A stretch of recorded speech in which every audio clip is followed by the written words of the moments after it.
Hello anime lovers, welcome back to the video. आज की इस वीडियो में एक्सप्लेन करने जा रहा हूँ तोमोदाची गेम का पार्ट नंबर 1। और हाँ, मुझे इसका मेन कैरेक्टर पर्सनली बहुत ही ज्यादा पसंद है। तो बिना बकवास किए सीधे वीडियो को शुरू करते हैं।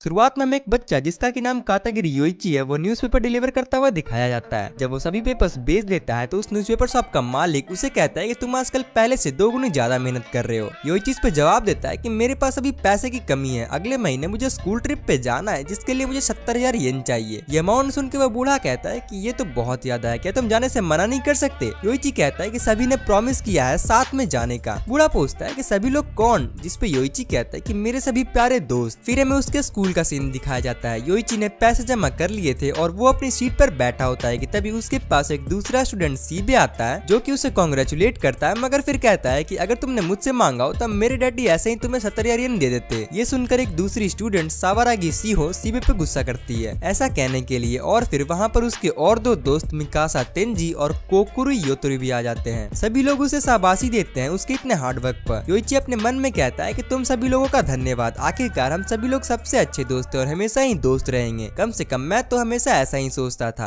अगले दिन टीचर क्लास में आके कहता है कि सभी लोग मेरी बात ध्यान से सुनो, जो 2 मिलियन येन हम सभी ने कलेक्ट किए थे स्कूल ट्रिप के लिए वो चोरी हो गए। सभी बच्चे ये सुनकर शॉक्ड हो जाते हैं। सावारागी सभी से माफी मांगते हुए कहती है कि मैंने अपने पैसे कल लॉकर में ही रखे थे और मैंने डोर को लॉक भी कर दिया था, मगर जब कुछ देर बाद मैंने चेक किया तो वहाँ पर पैसे थे ही नहीं। जिसने भी ये काम किया है वो प्लीज पैसे वापस कर दे। अंत में कोई भी बच्चा सामने नहीं आता और अगले दिन किसी वजह से सावारागी और सीबे स्कूल आना बंद कर देते हैं। 2 स्टूडेंट्स बात कर रहे थे कि शायद सावारागी और सीबे ने ही पैसे चुरा लिया हो, क्योंकि उनका रोना धोना बिल्कुल नकली जैसा लग रहा था। मिकासा और योइची डिसाइड करते हैं कि हमें उनके घर जाके पता लगाना चाहिए। सीन कट होता है और हमें योइची अपने रूम में बैठा फूलों को पैक करता हुआ दिखाया जाता है। क्योंकि वो गरीब था इसलिए वो ऐसे छोटे मोटे काम कर लेता था अपने फीस देने के लिए। तभी उससे किसी चीज की आवाज आती है और जब वो डोर पे जाके चेक करता है तो वो देखता है कि वहाँ पे कोई नहीं है, मगर उसे सावारागी का एक लेटर मिलता है। लेटर को पढ़ने पे वो दौड़ते दौड़ते जाने लगता है, क्योंकि उस पे लिखा था कि मुझे तुमसे कुछ जरूरी बात करनी है, इसलिए मैं तुम्हारा इंतजार स्कूल के गेट के पास आज रात 11 बजे करूंगी। जब वो वहाँ जाता है तो वो देखता है कि वहाँ पर सावारागी के साथ उसके बाकी दोस्त भी हैं और वो पूछता है कि तुम सभी लोग यहाँ पर क्या कर रहे हो? सीबे कहता है कि क्या तुमने दारू पी रखी है? तुमने तो हम सभी को लेटर में ये लिख कर भेजा था कि तुम्हें कुछ इंपॉर्टेंट बात बतानी है। और सावारागी उसे वो लेटर दिखाती है और कहती है कि मुझे लगा कि शायद तुम अपना प्यार कन्फेस करने वाले हो। योइची को दाल में कुछ काला लगता है और वो समझ जाता है कि उन्हें किसी ने फंसाने की कोशिश की है। तभी सावारागी चिल्लाते हुए कहती है कि अपने पीछे देखो, मगर उसको कुछ बोलने से पहले ही कोई इंसान योइची को शॉक देके बेहोश कर देता है और उसके बाकी दोस्तों को भी पकड़ लेता है। योइची अपने मन में कुछ फ्लैशबैक्स देख रहा था जहाँ के उसके पापा उससे कहते हैं कि दुनिया में सबसे ज्यादा जरूरी पैसा होता है, मगर उसकी मॉम कहती है कि जो चीज इस दुनिया में पैसे से ज्यादा इम्पोर्टेंट है वो है तुम्हारे दोस्त। तभी वो होश में आ जाता है और सामने सावारागी को देखता है, मगर वो फिर अपने चारों तरफ देखता है कि वो किसी व्हाइट रूम में बंद है। तभी अचानक से पीछे से एक दीवार से एक अजीब सा बौना बाहर आता है। योइची पूछता है कि तुम कौन हो? जिसपे कोकोरोगी कहती है कि ये एक कैरेक्टर है एक पुराने बच्चों के एनिमे का, मनाबू कुन। ये देखने में भले ही क्यूट लगता है मगर ये बच्चों के खिलौने चुरा लेता है। वो बोना कहता है कि लगता है कि अब मुझे खुद को इंट्रोड्यूस करने की जरूरत नहीं है, अभी हम सभी लोग एक सिंपल सा गेम खेलेंगे। हर गेम को क्लियर करने पे तुम सभी लोगों को 2 मिलियन येन मिलेंगे और हाँ, हर गेम में बोनस चांसेस भी है, तो तुम अपना 20 मिलियन का उधार आसानी से चुका पाओगे। 20 मिलियन सुन के योइची के तोत तोड़ जाते हैं और वो गुस्से में उसका कॉलर पकड़ लेता है और कहता है कि ये क्या हो रहा है, हम सभी लोग इतने ज्यादा उधार में कैसे आ गए? मनाबू कहता है कि अगर तुम नहीं तो हो सकता है कि तुम्हारे किसी दोस्त पे उधार हो। सीबे आकर उसका गुस्सा शांत करता है और मिकासा उसके पास जाके कहता है कि तुम्हारा ये कहने का मतलब है कि हम में से किसी के पास 20 मिलियन का उधार है और अगर हमने इस गेम को हरा दिया तो वो सभी उधार भी माफ कर दिए जाएंगे? मनाबू कहता है कि हाँ बिल्कुल ऐसा ही है। मिकासा उसे बेवकूफ कहता है और बोलता है कि मान लो हम लोग उधार में हैं भी, तब भी तुम किसी इंसान को ऐसे ही किडनैप नहीं कर सकते, इसलिए तुम पे किडनैपिंग के चार्जेस लग जाएंगे, जो कि एक क्राइम है। मनाबू कहता है कि उल्टा चोर कोतवाल को डांटे, तुम सभी लोग खुद ही खेलना चाहते थे, मुझे पहले ही एंट्री फी मिल चुका है जो कि 20 मिलियन येन का 10% है, 2 मिलियन येन। योइची समझ जाता है कि ये स्कूल ट्रिप का ही 2 मिलियन येन है। मिकासा उससे पूछता है कि अगर हम इस गेम को नहीं खेले तो फिर क्या होगा? मनाबू कहता है कि फिर मैं तुम सभी लोगों को जाने दूंगा, मगर मैं तुम्हारे 2 मिलियन का एंट्री फी वापस नहीं करूंगा और जिस पे भी वो 20 मिलियन का उधार है उसे वो उधार खुद अकेले ही चुकाना पड़ेगा। और अगर तुम खेलने के लिए मान जाते हो तो वो उधार 5 हिस्सों में बांट दिया जाएगा, हर इंसान पे 4 मिलियन का उधार हो जाएगा। गेम खेलकर तुम उस 4 मिलियन को कम कर सकते हो। अगर तुम इस गेम में हार भी गए तो वो उधार नहीं बढ़ेगा, जिस पे जितना भी उधार बाकी होगा तुम उसी उधार के साथ बाहर चले जाओगे। मैं तुम्हें 5 मिनट का टाइम देता हूँ, तो जल्दी से मुझे सोचकर जवाब बताओ। योइची पूछने की कोशिश करता है कि वो उधार आखिर किसका है, मगर सावरागी कहती है कि मुझे नहीं लगता कि हमें ये पता लगाना चाहिए कि वो उधार आखिर में किसका है। हो सकता है कि हम में से कोई बहुत ज्यादा परेशानी में हो और उसे बाहर निकलने का कोई रास्ता चाहिए हो, इसलिए उसने हम सभी को एक साथ दोस्त की तरह मदद करने को बुलाया है। मिकासा मान जाता है और सीबे फिर से अपने बाप की दौलत पे उड़ने लगता है। इसका नाम अब से मैं पापा का परा बुलाऊंगा, इसलिए वे सभी लोग मान जाते हैं, चाहे अब उधार किसी पे भी हो। योइची खुद में ही खोया था और वो सोच रहा था क्या दोस्त इसलिए होते हैं। तभी मनाबू उसके पीछे आके कहता है कि क्या तुम अपने दोस्तों पे शक कर रहे हो, मगर योइची कहता है कि ऐसा नहीं है, मैं बस जानना चाहता था कि ये उधार किसका है। उस पे वो बोना कहता है कि मान लो अगर वो रीजन बहुत ज्यादा बकवास हुआ तो क्या तुम अपने दोस्तों को छोड़ दोगे। तो बताओ योइची, तुम्हारे लिए सबसे ज्यादा इम्पोर्टेंट क्या है, पैसा या फिर दोस्त। योइची सोचते हुए कहता है कि मेरे लिए सबसे ज्यादा जरूरी मेरे दोस्त हैं, पैसे से भी ज्यादा जरूरी। मनाबू कहता है तो फिर ठीक है, चलो अब मैं तुम लोगों को पहला गेम दिखाता हूँ। वो उन्हें एक रूम में लेके जाता है जो कि किसी क्लासरूम के जैसा लग रहा था। सावरागी देखती है कि वहाँ पर एक कोक्कुरी-सान का स्टैच्यू और पापा का परा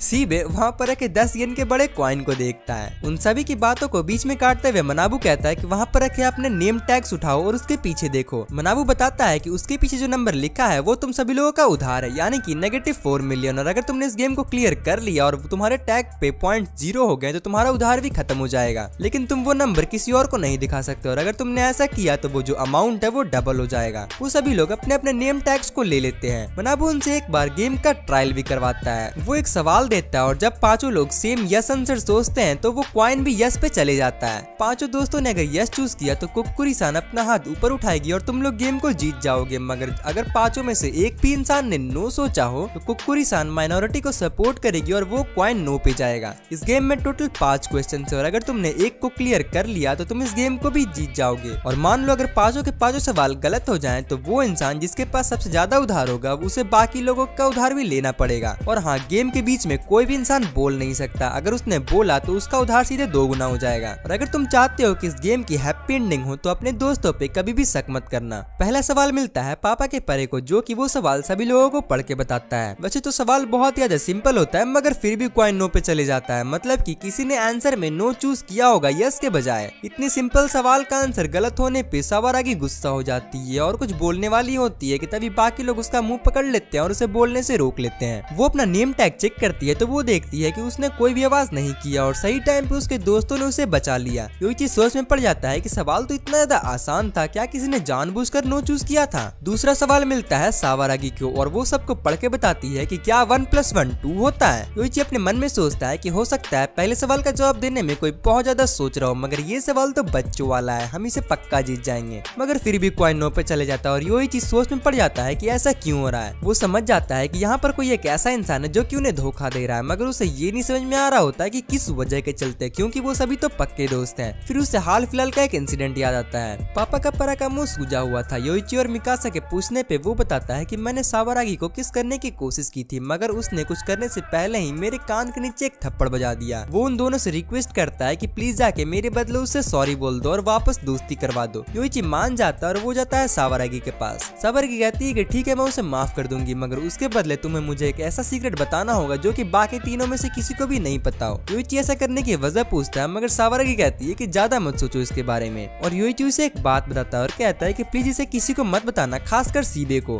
सीन वापस प्रेजेंट में आता है और तीसरा सवाल मिलता है मिकासा को, मगर इस बार भी कॉइन नो पे जाता है, सवाल सिंपल होने के बावजूद भी। योइची के सभी डॉट्स क्लियर तब होते हैं जब उसे खुद सवाल मिलता है पढ़ने को। वो देखता है कि जिसे पेपर मिलेगा उसे खुद ही सवाल चूज करना है, मगर वो उस पेपर के नीचे लिखे कुछ रूल्स को देखता है जिसमें लिखा था कि अगर कॉइन यस पे जाएगा तो तुम गेम क्लियर कर लोगे, मगर अगर 10 येन का कॉइन नो पे जाएगा तो जो इंसान सवाल पढ़ रहा है उसका उधार आधा हो जाएगा। योइची को समझ में आ जाता है कि बाकी लोग ऐसा क्यों कर रहे थे। वो अपना उधार सीधे आधा कर रहे थे नो सोचकर। उन सभी लोगों पर सर्विलेंस कैमरा से नजर रखा गया था और उस गेम की अथॉरिटीज उन्हें मॉनिटर कर रहे थे। पिंक बालों वाली लड़की कहती है कि क्या ये यस चूज कर पाएगा। योइची अपने मन में सोच रहा था कि उसे क्या करना चाहिए। अगर उसने यस चूज किया तो उसका उधार सिर्फ 4 लाख ही कम होगा 2 मिलियन के बजाय, लेकिन बाकी लोगों के उधार ऑलरेडी आधे हो चुके हैं। तिरछी हेयर स्टाइल वाली लड़की कहती है कि आज तक किसी भी टीम ने कोक्कुरी-सान गेम को 5वें सवाल पहुंचने पे नहीं हराया है। योइची अपने मन में एक पुराने दिन को सोच रहा था। कोक्कुरोगी का सारा सामान किसी बुली ने इधर उधर फेंक दिए थे और योइची उसे सामान उठाने में मदद कर रहा था। योइची कहता है कि मुझे माफ कर दो, अगर बाकी तीनों में से कोई यहाँ होता तो शायद वो तुम्हें मोटिवेट कर सकता, मगर कोक्कुरोगी कहती है कि ऐसा नहीं है, सभी लोगों में से तुम मेरे सबसे ज्यादा क्लोज फ्रेंड हो। शायद तुमने गौर नहीं किया हो, मगर तुम इकलौते ऐसे दोस्त हो जो कि मुझे सिर्फ कोकोरोगी कह के बुलाता है। योइची सोचता है कि अभी मुझे सबसे ज्यादा कोकोरोगी की फिक्र करनी चाहिए, क्योंकि अगर हम ये गेम हार गए तो कोकोरोगी को सबका उधार लेना पड़ेगा। योइची पूछता है कि क्या एक हफ्ते में 7 दिन होते हैं। वो यस चूज करने का डिसाइड कर लेता है, मगर उसके यस चूज करने पे भी कॉइन नो पे चले जाता है। योइची शॉक्ड हो जाता है कि ऐसा कैसे हुआ, और समझ में आ जाता है कि कोई एक ऐसा इंसान है जो कि गेम को इसी राउंड में खत्म करना चाहता है और सारे उधार को कोकोरोगी पे थोपने की कोशिश कर रहा है। मगर अगर 5वां सवाल भी बाकी की तरह हो तो सभी लोगों का उधार इक्वल हो जाएगा। तभी उसे समझ में आ जाता है कि 5वां सवाल अलग होने वाला है। ऊपर तिरछे हेयर स्टाइल वाली लड़की भी कहती है कि जो 5वां सवाल है उसमें कोई भी कंडीशन नहीं है उधार को कम करने का। 5वां सवाल होता है कि क्या हम सभी लोग हमेशा दोस्त रहेंगे। पिंक बालों वाली लड़की एक्साइटेड हो जाती है और कहती है कि अब ये ग्रुप पक्का एलिमिनेट होगा पहले ही राउंड में। मगर तभी योइची बोलने लग जाता है और आपको पता होगा कि बोलने पे पेनल्टी थी और उसका उधार सीधे डबल हो जाएगा। योइची कहता है कि लास्ट वोट देने से पहले रुको थोड़ा। क्या तुम्हें पता है कि सावरागी ने आज किस कलर का अंडरवियर पहना है? अगर आपको भी जानना है कि उसने किस कलर का पहना है आगे क्या होगा, क्या वे जीतेंगे या फिर वे हार जाएंगे इस गेम में, ये आपको जानने को मिलेगा हमारे नेक्स्ट पार्ट में। हम 5 के सब्सक्राइबर्स के बहुत ही ज्यादा करीब है, तो अगर आपको ये वीडियो पसंद आई है तो सब्सक्राइब ठोको और उस बेल के बटन को बजा डालो। मिलते हैं किसी नई वीडियो में। Thanks for watching till the end.